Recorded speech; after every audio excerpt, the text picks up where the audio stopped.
Oke, teman-teman, salam sejahtera. Kita mengucap syukur pada Tuhan atas kasih karunia.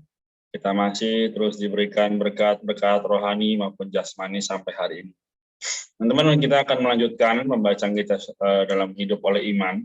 Semoga melalui rekaman ini juga teman-teman bisa terbantu. Nanti teman-teman boleh baca pribadi juga ya.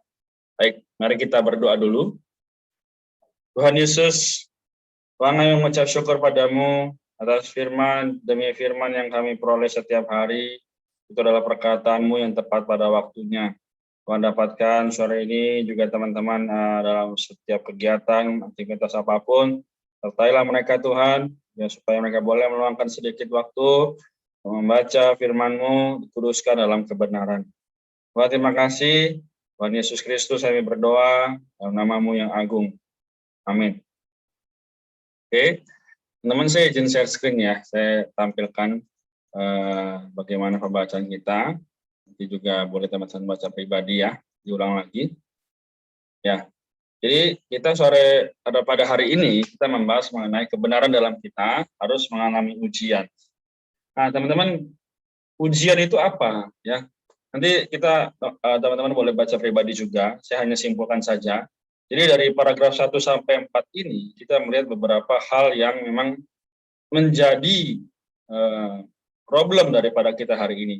Ya, nah, di awal kita melihat bahwa Tuhan mengaturkan situasi karena Dia adalah Sang Tukang Periuk. Ya, kita lihat di sini contoh yaitu pot. Ya, kalau tidak dibakar, tidak dipanaskan, ya, tidak bakal bisa menjadi pot yang indah. Ya, hari ini ya firman yang kita punya, ya kan kita sering dengar bahwa firman itu ya atau iman itu timbul dari pendengaran dan pendengaran akan firman Kristus.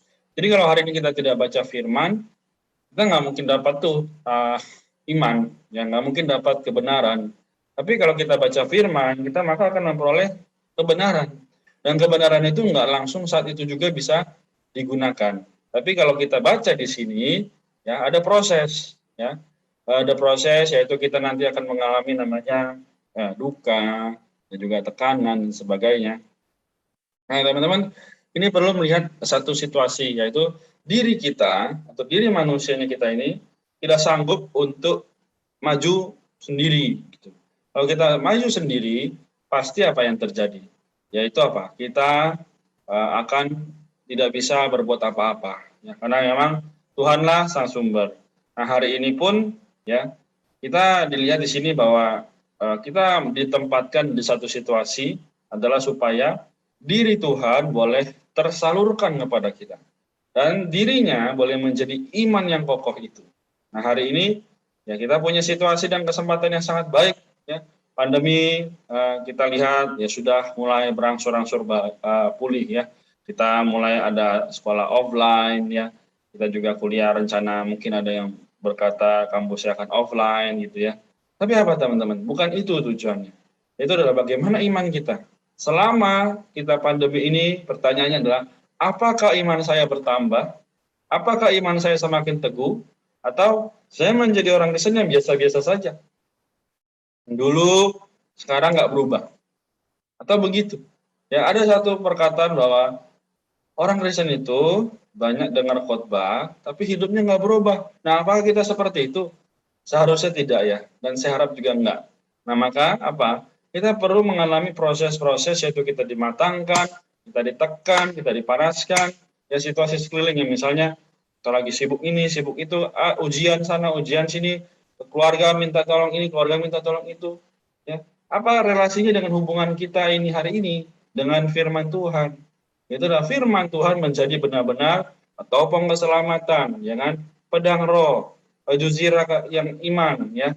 Maka apa? Sekarang kalau kita tidak gunakan firman Tuhan itu, yang terjadi adalah firman Tuhan akan sia-sia. Dan kita pun akan sia-sia juga. Oleh karena itu teman-teman nanti boleh baca lagi ya. Ujian-ujian yang kita peroleh, segala sesuatu yang kita dapatkan adalah untuk melatih diri kita supaya apa? Supaya mau maju. Ya, sekarang dibilang adalah sekarang kita perlu menyadari firman itu bisa menjadi pedang yang tajam. Ya, dulu kita anggap kok kayaknya nggak berguna ya, kok kayaknya nggak bisa digunakan. Sekarang ini iblis dengan gencar juga menyerang ya kita, pikiran terutama. Karena itu kita perlu kembali lagi ke dalam diri Tuhan. Ya. Yohanes pasal 15 berkata bahwa apa?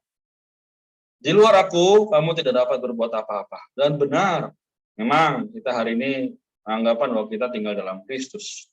Tapi apakah sudah sepenuhnya? Atau hanya seperlunya? Ya.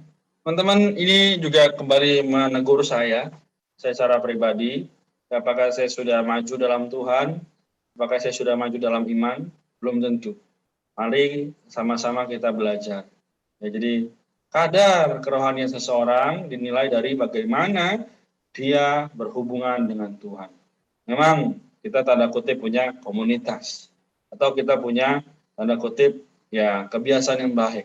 Tapi kalau hubungan pribadi kita dengan Tuhan tidak ada, oh teman-teman, ya inilah yang menjadi satu perkataan yaitu kasihan.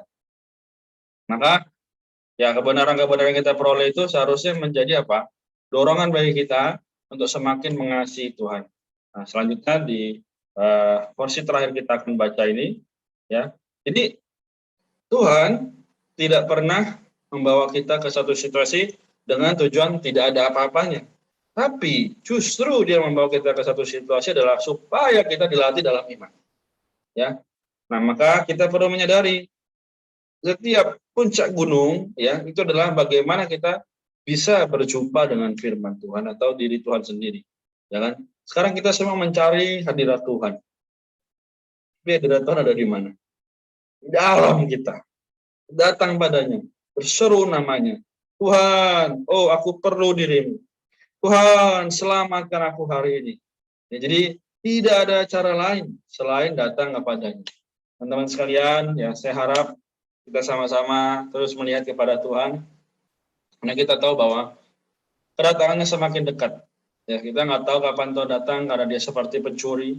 Semoga ya firman demi firman yang kita dengar, ya teman-teman yang mungkin selama ini waktunya bentrok, ya tidak bisa hadir, tidak apa-apa.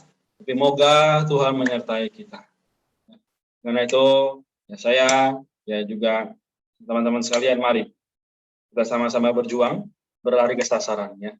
Puji Tuhan. Oke, kita sampai di sini.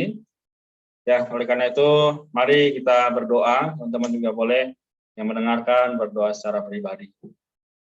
Tuhan, oh Tuhan Yesus, kami mengucap syukur kepadamu, firman demi firman sudah kami peroleh, tapi jangan hanya menjadi satu pengetahuan atau doktrin.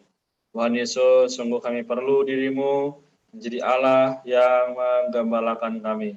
Mendapatkanlah teman-teman sekalian, dimanapun mereka berada, apa yang mereka kerjakan, Tuhan boleh Tuhan pimpin, Tuhan kuduskan waktunya, Tuhan sertai mereka. Sungguh ya Tuhan, kami percaya bahwa Engkau adalah Allah yang hadir dan terus ada di dalam setiap situasi kami. Terima kasih Tuhan, kami berdoa supaya melalui firman yang ada, kami dikuatkan, kami diteguhkan. Kami mengasihi-Mu Tuhan, karena Engkau terlebih dahulu mengasihi kami.